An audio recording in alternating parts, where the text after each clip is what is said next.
Before we begin, there's something about Athena that most people never question. What if I told you the goddess known for wisdom wasn't always fair? In fact, in one of the most famous stories in Greek mythology, her decision changed someone's life forever in a way that still feels unsettling. And here's the part most people miss.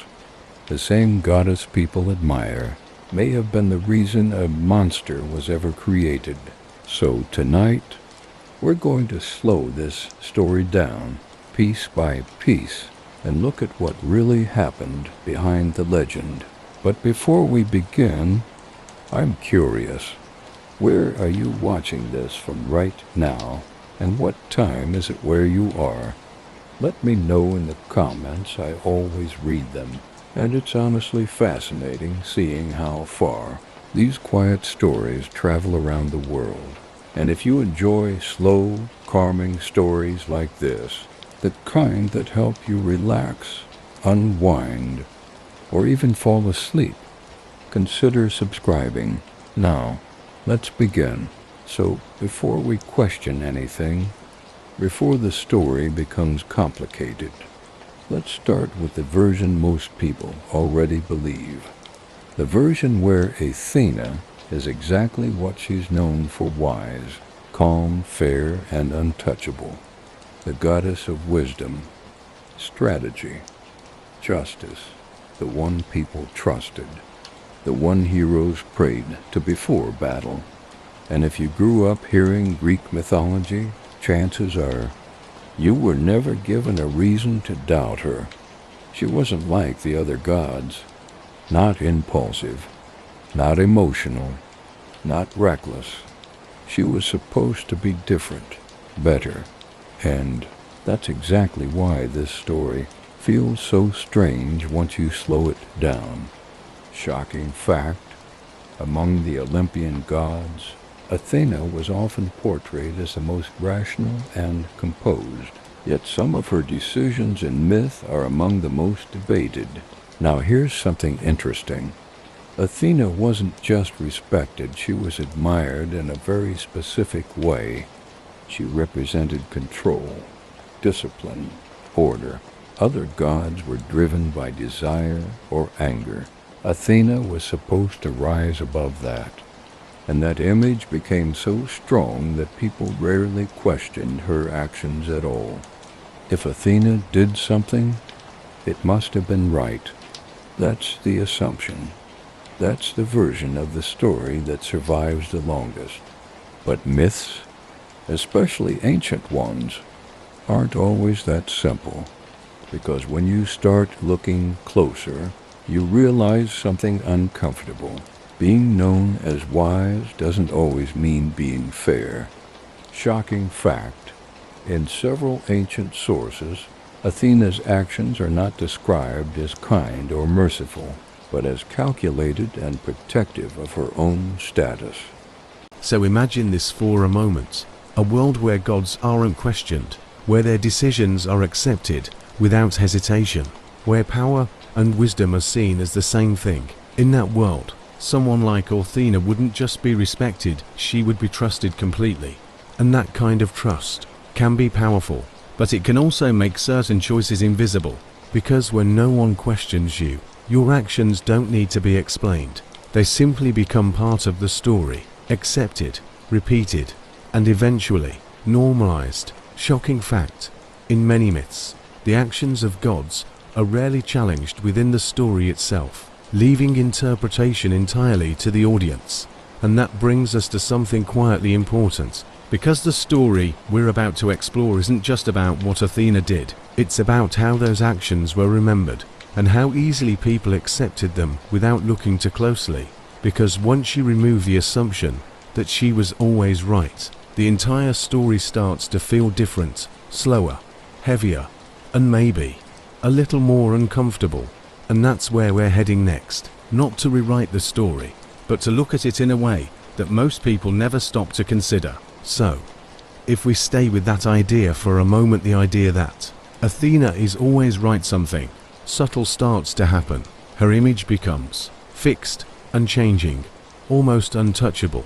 And once that happens, every story she's part of begins to orbit around that assumption. It doesn't matter what actually happens in the details. The conclusion is already decided. Athena is wise. Athena is fair. Athena must have had a reason.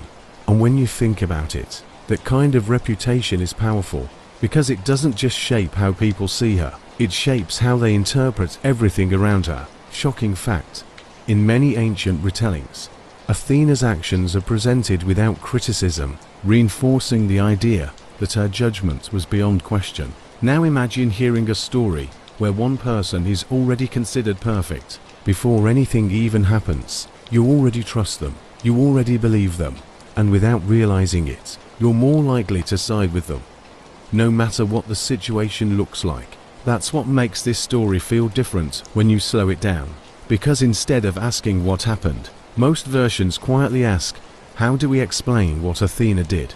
And that's a very different question. It doesn't explore the event, it protects the image. Shocking fact: mythological storytelling often prioritizes preserving the reputation of major gods over exploring the full consequences of their actions. And here's where it becomes even more interesting, because once a character is seen as flawless, the story starts to adjust itself to maintain that image. Details get softened, context gets removed, and anything that might create doubt slowly disappears. Over time, the story becomes cleaner, simpler, easier to repeat, but also less complete.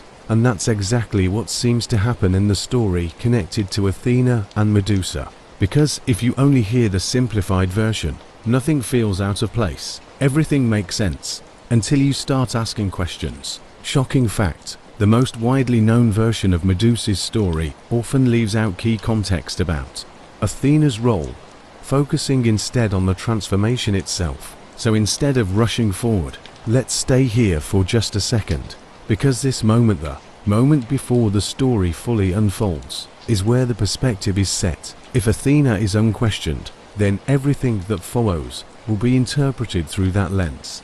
But if we allow ourselves to pause, to look at the details without that assumption, something begins to shift. The story doesn't change, but the way it feels does. It becomes less certain, less clear, and maybe a little more human.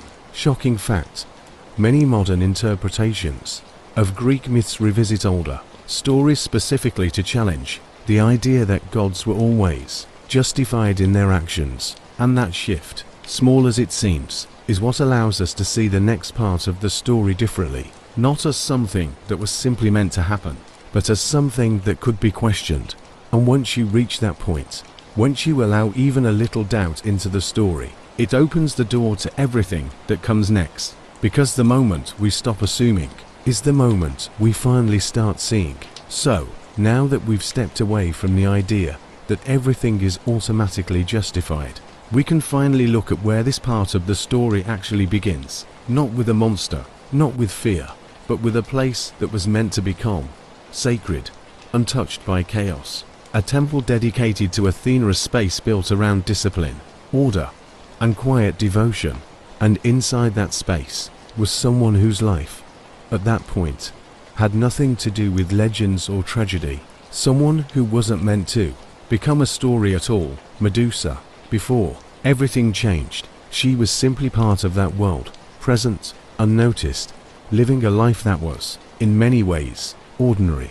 And that's where the contrast begins. Because when a story like this starts in such a quiet place, it makes what comes next feel even more unsettling. Shocking fact: in later versions of the myth, Medusa is described as a priestess devoted to Athena, which places her directly under the goddess's protection before everything changed. And that detail, it's easy to miss if you only hear the faster version of the story, because the idea of Medusa being connected to a sacred temple doesn't match the image most people have of her. Snakes, stone, isolation. But before any of that, there was structure, there were rules, there was a sense of purpose, and being part of a temple like that meant something. It wasn't just a place, it was a commitment, a life defined by discipline and boundaries. And more importantly, it was a space that was supposed to be safe, protected, untouched by the outside world. Shocking fact: temples in ancient Greek mythology were considered sacred ground, and violating them was seen as a serious offense against the gods themselves. Now imagine that kind of environment, the stillness, the routine, the quiet repetition of daily life. There's something almost calming about it, predictable, stable, and that stability makes a difference, because when everything around you feels controlled, you don't expect sudden change, you don't expect disruption, and you definitely don't expect something that will completely alter the direction of your life. But that's exactly what makes this moment so important, because the shift that's about to happen doesn't come from chaos in the usual sense. It comes from something entering a space where it wasn't supposed to exist at all. Shocking fact: many myths emphasize the violation of sacred spaces as a turning point, marking the beginning of irreversible consequences. And here's where the tone of the story starts to change, slowly at first, because even though nothing dramatic has happened yet, there's a quiet tension building in the background, the kind you only notice when you already know how the story ends. That feeling that something is about to break the pattern, something that doesn't belong in a place like this.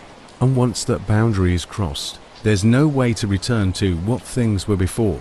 The temple remains, the structure remains, but the sense of safety begins to disappear. Shocking fact: in many mythological narratives, the moment a sacred boundary is broken becomes the defining event that reshapes every character involved. So we stay here for just a moment longer, in that stillness, before everything changes, because this part matters more than it seems. It's the last moment where the story feels balanced, where nothing has been lost yet. And once we move forward, that balance won't come back, not in the way it was, not for anyone involved, and especially not for the one person whose life is about to shift in a way that can't be undone. So, we're still inside that quiet space, the temple, the place that was meant to remain untouched. And this is where the story takes the turn most people remember, but rarely stop to really sit with, because the event itself is often rushed, reduced to a single line, something mentioned, and then quickly moved past. But when you slow it down, it feels very different. Something enters that space that wasn't meant to be there, a presence that doesn't belong, within the boundaries of a sacred temple, dedicated to Athena. And once that boundary is crossed, everything that follows becomes irreversible. Shocking fact: in Greek mythology, violating a sacred temple was considered not just a personal act, but an offense against the deity it was dedicated to. And the difficult part of this story, the part that often gets softened or skipped, is that what happens next isn't something Medusa chooses. It's not something she controls. It's something that happens to her. And that distinction matters more than anything else, because in many retellings, the focus shifts away from that moment and moves directly to the consequences. But if we pause here, if we stay with this part a little longer, the tone of the entire story changes. It's no longer just about transformation. It becomes about something else entirely, something uncomfortable, something that doesn't fit neatly into the idea of justice. Shocking fact: later Roman accounts, especially by Ovid, emphasize that Medusa's transformation follows an event she did not initiate, reshaping how her story is understood. Now think about the silence that follows a moment like that. Not loud, not dramatic, just still. The kind of silence where everything feels different, even if nothing has visibly changed yet. The temple is still there. The structure hasn't collapsed, but something invisible has shifted, and that shift carries weight, because what should have been a place of protection has now become the starting point of something else, something that will define the rest of Medusa's life. Shocking fact: in many mythological narratives, the aftermath of a boundary being broken is often portrayed more through consequences than through the event itself. And this is where the story begins to move again, but not in the way you might expect. There's no pause for explanation, no moment where things are fully processed. Instead, the focus turns outward to how this event is perceived, and more importantly, how it is judged. And that's where Athena re-enters the story, not as a distant figure, but as someone directly connected to what has just happened. because the temple wasn't just a place, it was hers, and what happened inside it becomes something she responds to. Shocking fact: in many versions of the myth, Athena's reaction is immediate and decisive, leaving little room for interpretation within the story itself. So this moment, quiet as it may seem, becomes the turning point, the line between what was and what comes next. Because from here on, the story doesn't move toward understanding, it moves toward consequence. And that consequence doesn't fall on everyone equally. It settles in one place, it reshapes one life, and once it begins, there's no way to stop it. So, this is where the story becomes difficult to ignore, not because it's loud or dramatic, but because of how quietly the next part is accepted. The moment passes, the temple remains, and now Athena responds, not with hesitation, not with uncertainty, but with a decision that will define everything that follows. And what makes it unsettling is how quickly that decision becomes part of the story, as if it was always meant to happen. No long explanation, no visible doubt, just a shift from event to consequence. Shocking fact: in many versions of the myth, Athena's reaction is immediate, with little to no discussion of alternative outcomes, and the consequence itself is transformation, not symbolic, not temporary, but complete. Medusa is changed in a way that removes everything familiar: her appearance, her presence, the way others see her, even the way she exists in the world.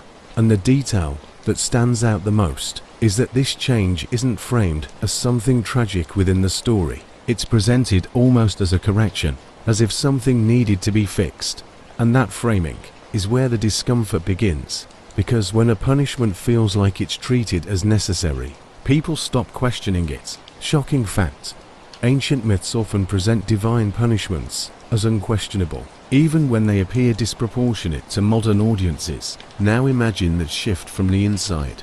One moment, you exist within a structure, within a place that gives your life shape and meaning, and the next, that structure is gone, not physically, but in every way that matters. The world doesn't respond to you the same way anymore. It recoils, avoids, reacts with fear, and that reaction becomes immediate. There's no adjustment period, no gradual change, just a sudden redefinition of identity. And once that happens, it becomes permanent. Shocking fact: in mythological storytelling, transformations are often irreversible, serving as a lasting marker of a character's fate. And then there's the part people remember the most, the detail that defines Medusa's image across time: her gaze, the ability to turn others to stone. It's described almost like a natural extension of the transformation. But when you think about it, it changes everything, because it doesn't just isolate her, it forces isolation. Anyone who comes near risks becoming part of the silence that surrounds her, and over time, that silence grows, not because she seeks it, but because it's the only possible outcome. Shocking fact: Medusa's petrifying gaze becomes one of the most iconic abilities in mythology, yet it also ensures that she can never interact with others safely again. So what we're left with is a moment that reshapes an entire life, followed by a consequence that defines how that life will be remembered. And all of it happens under the assumption that it was justified, that it was necessary, that it was right. But if we pause, even for a second, and look at it without that assumption, something feels off, not in a dramatic way, but in a quiet, lingering way that doesn't resolve easily. And that feeling is what carries us into the next part of the story. So, the transformation is complete, the decision has been made, and now, everything that follows begins to settle into place, not suddenly, but steadily, quietly. The world doesn't pause to understand what happened to Medusa.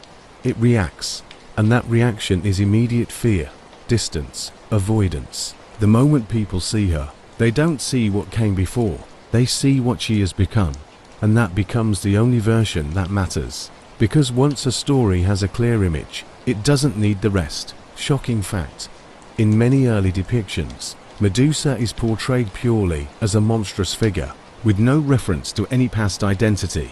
And that's where something subtle begins to happen. The transformation isn't just physical, it becomes narrative. the story itself starts to change around her. Instead of asking what led to this moment, it starts reinforcing the result. Medusa is dangerous. Medusa must be avoided. Medusa is something to fear. And over time, those ideas become so consistent that they feel like facts rather than interpretations. And once that happens, it becomes almost impossible to see anything else. Shocking fact: myths often evolve by repeating simplified versions of characters, which can erase earlier, more complex layers of their stories. Now imagine existing inside that version of the story, where every reaction you receive confirms the same idea over and over again. There's no space to explain, no space to return to what was lost. Every attempt at connection becomes a risk. Every presence becomes a threat, whether intended or not. And slowly, that changes the way a person exists. Not because they chose it, but because there's no alternative left. Shocking fact: Medusa's petrifying gaze ensures that isolation isn't just emotional, it becomes physically unavoidable in every interaction. And this is where the label fully takes hold. Monster, not as a question, but as a conclusion, a final version of the story that no one feels the need to revisit. And once that label is in place, everything else adjusts to support it. The past becomes irrelevant, the cause becomes distant, the focus shifts entirely to what can be seen in the present. And that shift is what allows the story to move forward without stopping, without asking whether the outcome made sense, or whether it could have been different. Shocking fact: once a character in mythology is defined as a monster, their role often becomes fixed, regardless of how their story originally began. So what we're left with is not just a transformation, but a complete redefinition. A life that moves from being part of a structured world to existing entirely outside of it. And from here, the story changes again, because once someone becomes something to fear, not to understand, but to confront. And that is where the next part of the story begins to take shape. So, once the transformation settles, the story becomes quieter, not just quieter, because there's a difference. Calm suggests peace, but this is something else entirely. It's the kind of silence that comes when there's no one left to speak to, no one willing to come close. And for Medusa, that silence doesn't just surround her, it becomes part of her existence. The world has already decided what she is, and once that decision is made, it doesn't need to check again. Shocking fact: in many depictions, Medusa is shown living in complete isolation, with no interactions that don't end in fear or destruction. And over time, that silence begins to shape everything, not just how others see her, but how she exists within the story itself. Because when no one comes near, there are no new moments, no new connections, no interruptions to change the narrative. The story stops evolving, it becomes fixed, repeated, passed down in the same simplified form. Medusa, alone, surrounded by stone figures, each one a reminder of what happens when distance is broken. And that image becomes so strong, it replaces everything that came before. Shocking fact: the iconic image of Medusa, surrounded by statues, is one of the most enduring symbols in mythology, often overshadowing her origin story. Now imagine what that environment feels like, not just visually, but emotionally. A space where every presence becomes permanent, where movement turns into stillness, where every attempt at closeness results in loss. It's not just isolation, it's a kind of stillness that never resets. And that stillness carries weight, because it doesn't just affect others, it defines the space itself. Over time, the place where Medusa exists becomes part of the story, too distant, unreachable, almost removed from the rest of the world. Shocking fact: many myths place Medusa in remote, desolate locations, reinforcing her separation from human society. And this is where something else begins to shift, something less visible, but just as important. Because while Medusa's story becomes quieter, the world outside doesn't stop moving. Stories continue, heroes rise, legends grow, and eventually, those stories begin to overlap. Because once something is known as dangerous, it doesn't stay hidden forever. It becomes a challenge, a test, something to be confronted, not understood but overcome. Shocking fact: in Greek mythology, Creatures labeled as monsters often become targets for heroes, seeking glory or recognition. So the silence that surrounds Medusa doesn't last in the way you might expect. It grows, it deepens, but at the same time, it starts to attract attention, not from those who want to understand her story, but from those who have already decided how it ends. And once that attention begins to move closer, the stillness she lives in is about to be broken again. So, the silence doesn't just sit there forever. It lingers, it deepens, and then, slowly, it starts to draw attention. Because in stories like this, something that is feared and left alone for too long eventually becomes something else. Not a mystery to understand, but a challenge to overcome. And once that shift happens, the silence surrounding Medusa stops being protection. It becomes an invitation. Shocking fact. In many myths, creatures isolated from society have eventually sought out not for understanding, but as trials for rising heroes. And the interesting part is, the people who begin moving toward that silence don't see it the same way. They don't feel the stillness. They don't experience the weight of what's been lost. Instead, they hear a story, a simplified version, passed from one voice to another. A monster, a danger, something that must be defeated. And once that version settles in, everything else disappears. The past doesn't matter. The cause doesn't matter. Only the outcome does. Shocking fact. Heroic myths often depend on clear oppositions, hero versus monster, leaving little room for complexity in how those roles are defined. And that's where the story begins to move again. But this time, from the outside. Because while Medusa remains where she is within that stillness, the world begins to approach her with a different kind of intention. Not curiosity, not empathy, but purpose. A goal shaped by reputation. And once that goal is set, it doesn't change easily. Because by the time someone decides to confront a monster, they've already accepted the story that defines it. Shocking fact. In Greek mythology, once a figure is labeled as a threat, the narrative often centers on removing that threat rather than understanding it. Now imagine that shift from a distance. A quiet place, unchanged for so long, suddenly becoming part of a larger story again, but not as something to be restored, only as something to be resolved. And that difference matters, because it means the next chapter isn't about what Medusa wants, or what she lost, but about what others believe needs to happen. And those beliefs carry momentum. Once they start moving, they rarely stop on their own.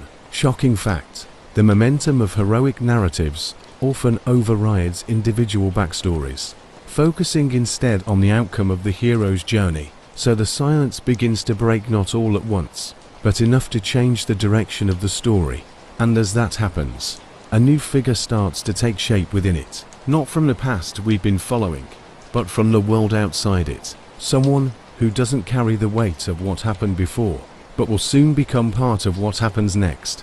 And once that connection is made, the story moves toward a confrontation that feels inevitable, even if it was never truly questioned. So, this is where the story shifts again, not back to what was lost, but forward, into something new.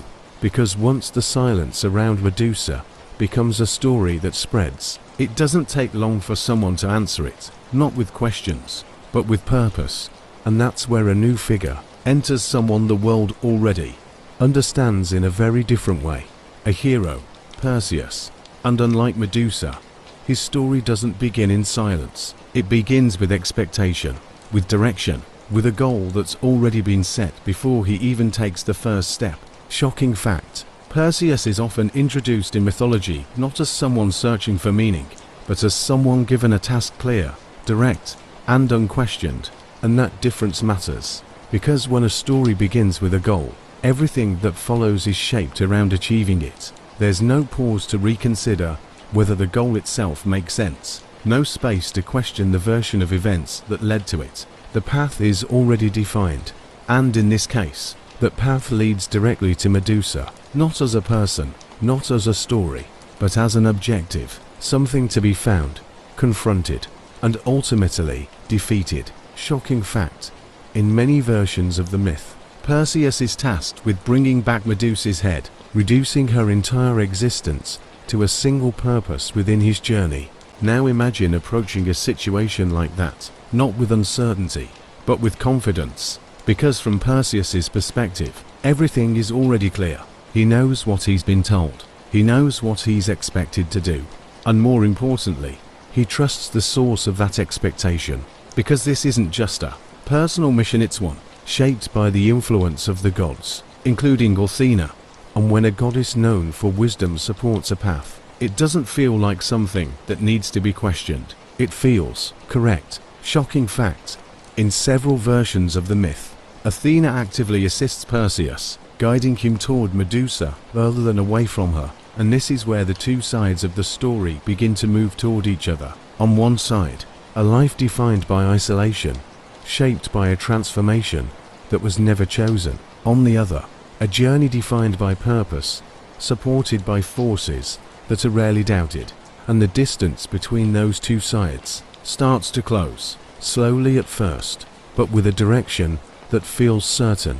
Because once a hero is set on a path like this, it doesn't easily change. The story doesn't pause for reflection. It continues forward, step by step, toward an outcome that has already been decided. Shocking fact: heroic myths often prioritize the completion of a quest over the moral complexity of the target involved. So what we're watching now isn't just the introduction of a new character, it's the alignment of two completely different stories, one built on silence, the other on purpose. And as they begin to intersect, the tension doesn't come from what might happen, it comes from the realization that, in many ways, it already has. So, as the path becomes clear, the story begins to prepare itself for what's coming next. Because in myths like this, a hero doesn't just walk into danger unprotected. The journey is shaped, guided, and carefully equipped. And in the case of Perseus, that preparation comes from the gods themselves,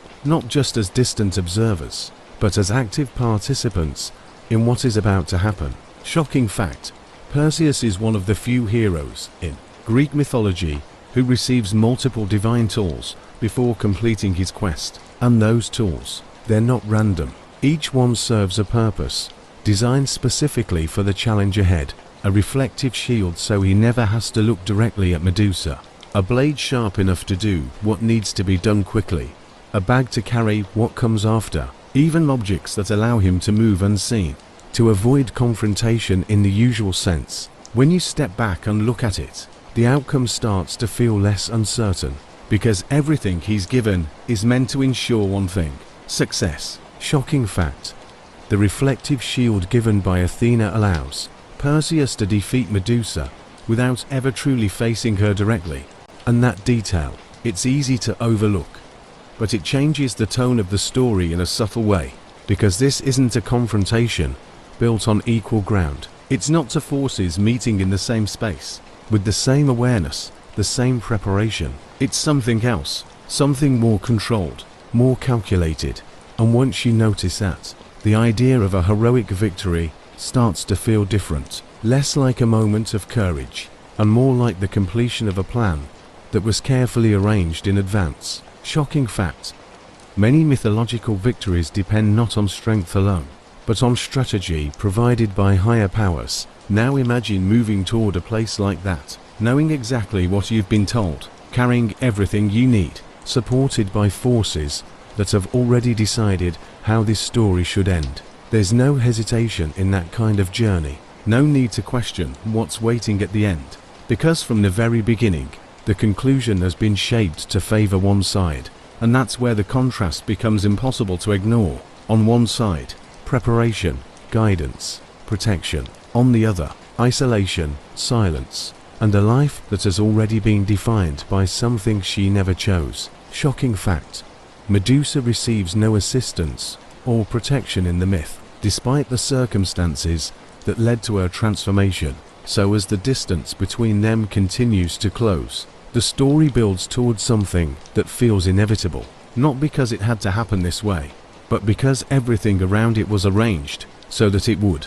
And once that realization settles in, the idea of what's coming next doesn't feel like a question anymore. It feels like a conclusion that's been waiting from the very beginning. So, everything is in place now.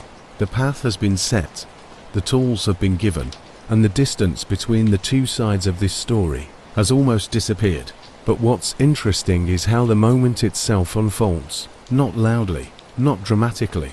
There's no chaos as Perseus arrives. Instead, it happens quietly, carefully, almost cautiously, because even with everything he's been given, he understands what's at stake. One wrong move, one direct glance, and the story ends very differently. Shocking fact: Perseus defeats Medusa without ever looking at her directly, relying entirely on reflection and precision.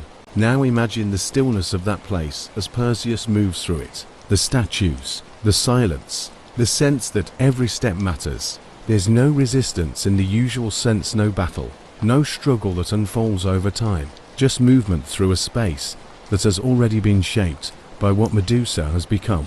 And that environment, it tells its own story, one that doesn't need words, one that exists entirely through what's left behind. Shocking fact: the setting of Medusa's lair, filled with stone figures, serves as a visual history of every encounter that ended the same way. And this is where everything narrows down to a single moment, because despite all the preparation, all the distance, all the control, what happens next is still immediate. There's no pause, no conversation, no recognition of what came before. The story doesn't slow down to ask questions, it moves forward to complete what it was designed to do, and that design has been present from the very beginning. Shocking fact: in most versions of the myth, Medusa is killed while asleep, removing any possibility of direct confrontation. So the quiet approach becomes something else, not just careful movement, but the final step in a process that was set in motion long before Perseus ever arrived. And as that step is taken, the story reaches the moment it has been building toward, not with noise, but with a kind of stillness that feels even heavier than what came before. So, the moment arrives, not with a clash, not with a struggle, but with a kind of stillness that almost feels unreal. Perseus doesn't hesitate. He moves exactly as he was guided to, careful, precise, distant, and in that distance, something important is missing. There's no recognition, no pause to consider what stands in front of him, only the final step of a plan that has been unfolding from the very beginning. Shocking fact: in most versions of the myth, the act itself is completed in a single, decisive moment, quick, efficient, and without resistance. And what makes it even more unsettling is how quiet it is, because when you imagine a story like this, you expect something louder, some kind of confrontation, some kind of exchange, but there isn't one. Medusa doesn't get a moment to react, no chance to speak, to move, to change what's happening. The story doesn't allow for that. It moves forward exactly as it was designed to. And then, suddenly, it's over. Shocking fact: many retellings describe Medusa as being asleep at the moment she is killed, removing any possibility of interaction or defense. And then, there's a brief pause, not in the story itself, but in the feeling of it, because once the action is complete, everything shifts again. The silence returns, but it's different. Now, heavier, final. The space that was once filled with stillness now holds something else entirely, the end of a life that had already been reshaped once before. And in that moment, there's no acknowledgement of what came before it, no reflection on how it began, just the completion of what was expected. Shocking fact: the aftermath of Medusa's death is often described briefly, with little focus on her story beyond that point. But the story doesn't stop there, because even in that final moment, something else happens, something unexpected, almost overlooked. From what remains of Medusa, new life emerges, figures that weren't part of the story before suddenly appear.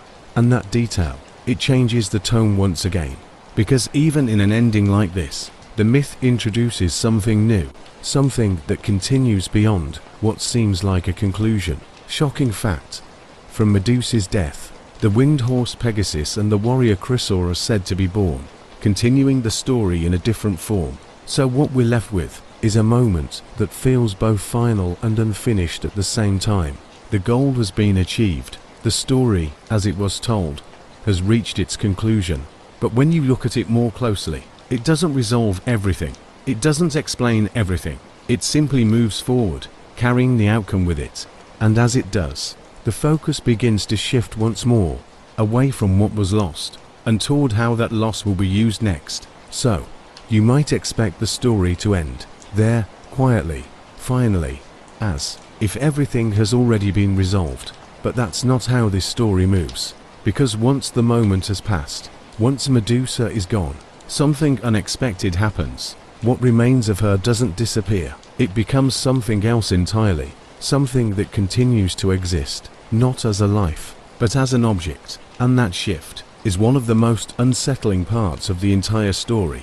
Shocking fact: even after her death, Medusa's head is said to retain its power to turn others to stone. And that detail changes everything, because it means the very thing that isolated her, the ability that defined her as a monster, doesn't end with her. It continues, but now, it's controlled by someone else, by Perseus, and instead of being feared as something unpredictable, it becomes a tool, something to be used, directed, applied exactly where it's needed. And once that happens, the meaning of that power shifts completely. Shocking fact: Perseus uses Medusa's head multiple times after her death, turning enemies into stone as a strategic advantage. Now imagine that transformation, not of a person this time, but of meaning. The same ability that once forced isolation now becomes useful, valuable, even admired in a different context. And that contrast is hard to ignore, because nothing about the power itself has changed, only who controls it and how it's perceived. And once that realization settles in, the idea of what was monstrous begins to feel less certain. Shocking fact: in mythology, powers that are feared in one character are often celebrated when used by another. And this is where the story begins to shift again, away from Medusa as a figure, and toward Medusa as something that remains, something that continues to influence events without being present in the way she once was. Because even though her life has ended, her role in the story hasn't. It's just been reassigned, reframed, integrated into a different narrative, one that centers around victory, achievement, and the continuation of a hero's journey. Shocking fact: Medusa's head becomes one of the defining elements of Perseus's legacy, rather than a continuation of her own story. So what we're watching now isn't just an ending, it's a transition from a life that was shaped by silence and isolation to a presence that continues without a voice. And as that transition unfolds, the story moves further away from where it began, not just in time, but in meaning, because what remains is no longer seen as something to understand, it's seen as something to use. So, the story keeps moving, even after what felt like an ending, and the more it moves, the clearer something becomes. What happened to Medusa wasn't just a transformation, and it wasn't just an ending. It became something that could be carried forward, reshaped, and used in ways that feel almost detached from where it all began. Because now, in the hands of Perseus, that same power once feared, once isolating, moves through the world with a completely different meaning. Shocking fact: in several myths, Perseus uses Medusa's head to defeat powerful enemies effortlessly, turning what was once a curse into a strategic advantage. And that shift, it doesn't happen loudly. It happens through repetition, through each moment where that power is used again and again and again, each time reinforcing a new idea that it's useful, that it's effective, that it belongs in the hands of someone who is seen as a hero. And over time, that repetition becomes stronger than the original story itself, because the more people hear about what Perseus does with it, the less they think about how it came to be. Shocking fact: in many retellings, the focus shifts almost entirely to Perseus's victories, while Medusa's origin is shortened or left out completely. Now imagine how stories change over time, not all at once, but slowly, with each retelling. A detail removed here, a context forgotten there, until eventually, what remains is something simpler, easier to understand, easier to repeat. Medusa becomes a monster that was defeated. Perseus becomes the hero who did it, and everything in between, the cause, the transformation, the silence, is pushed further into the background, not because it wasn't important, but because it complicates the story. Shocking fact. Many ancient myths evolved into simplified moral tales, often removing elements that introduced ambiguity or discomfort. And this is where the meaning begins to settle into something that feels almost permanent. Because once a story reaches that level of simplicity, it stops being questioned. It becomes something people accept without thinking about how it was formed. And that acceptance is what allows the shift to fully take hold. The same power that once defined Medusa as something to fear is now part of a hero's legacy. And the difference between those two things is not the power itself, it's the perspective surrounding it. Shocking fact. In mythology, the interpretation of power often depends more on the character using it than the nature of the power itself. But even as the story settles into that form, there's still something underneath it, something that doesn't fully disappear. Because if you pause, if you slow it down again, you can still trace everything back to where it began. The temple, the moment, the decision that changed everything. And once you see that connection, it becomes harder to accept the simplified version without question. Because the story isn't just about what happened at the end, it's about everything that led there. Shocking fact. Modern interpretations of Greek mythology often revisit older narratives to restore the missing context and explore perspectives that were previously overlooked. So, after everything we've slowly walked through, the story doesn't end with a battle, or a victory, or even a clear sense of justice. It ends with something quieter than that. A version of events that survives because it's easier to accept, because it's cleaner, because it doesn't ask too many questions, and over time, that version becomes the one most people remember. Medusa becomes the monster, Perseus becomes the hero, and Athena remains exactly what she was always believed to be: wise, just, untouched by doubt. Shocking fact. The most popular retellings of Greek mythology often present clear roles: hero, villain, and guide, removing the ambiguity found in earlier versions. Now imagine hearing this story for the first time, without any of the details we've explored, just the surface. A monster defeated by a hero, a goddess guiding the outcome. It feels straightforward, familiar, almost expected, and that's exactly why it stays. Because stories like that don't challenge the listener, they confirm what they already believe about how stories are supposed to work. Good defeats evil, order is restored, the end. Shocking fact. Simplified myth structures often mirror basic storytelling patterns, making them easier to preserve across generations. But when you slow it down, when you step outside that structure, something else appears. Not a different story, but a deeper one.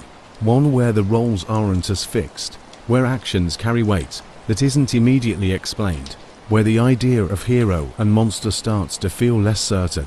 And once you see that version, it becomes difficult to go back to the simpler one without noticing what's missing. Shocking fact.